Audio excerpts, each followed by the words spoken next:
Good afternoon. We are from PBL Group 14, and today we are going to discuss about case number 6.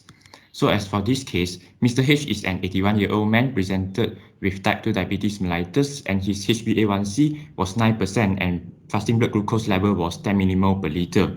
He has also been found to be getting more forgetful for the past few years and requires family members to clean himself and get him dressed.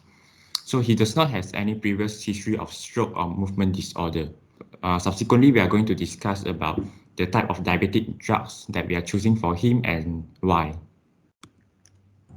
So the first choice of antidiabetic for Mr. H is metformin. Then we would also use other oral antidiabetic drugs like short-acting sulfonylureas, for example the glipizide, and also the SGLT2 inhibitors. Next, insulin injection or oral insulin is also recommended if the glycemic level is not controlled by metformin and also lifestyle management. So I'll be talking about the justification of the use of the metformin. So first we know that the patient is under overall health category group 3, which indicates poor health. So with characteristic of more than 65 years old, also along with comorbidities, dementia, and more than 2 ADR impairments. And then the mode of action of metformin is to decrease hepatic gluconeogenesis, increase glucose uptake, and also the utilization in cell. So the advantage of using metformin is it is a first-line medication for type 2 diabetes mellitus, cheap and affordable, can be used as monotherapy or in combination. It has a less strict regimen than insulin injection and also no hypoglycemia side effect. So for like the next slide, this shows the diagram for the groupings of the overall health category of the patient. So I have the box in red for the patient characteristic. Okay. Okay, now move on to talk about why actually we decide to have strict glycemic control on him. So the benefits as well as the risk of having it.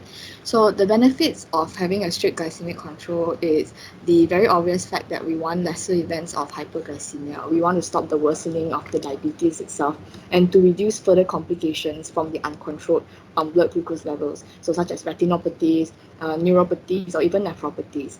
However, the risk of basically having the risk of not having a strict glycemic control is that if we don't have a strict glycemic control, if we have a strict glycemic control, there'll be probably a lack of compliance because our patient here has dementia, and it will also increase the hypoglycemia risk and complications for it. For example, there will probably be an increased risk of falls from the hypoglycemia. So overall, our target is to maintain a fasting blood glucose level of 5.5 to 10 millimoles per liter, a postprandial blood glucose level of 6.1 to 11.1 millimoles per liter, and a HbA1c level less than 8.5%. Finally, we'll proceed to answer question 4. Other issues that need to be addressed with this patient would be to manage the underlying dementia. It is important to go for a family support, and if the dementia is an Alzheimer's type, so we can consider giving donepezil and rivastigmine. And then the next thing that we should address would be the lifestyle management. Nutritional diets rich in proteins and energy to prevent malnourishment and weight loss is very important. And it is very important to prevent restrictive diets and only limit sugar intake if patients have risk for malnourishment.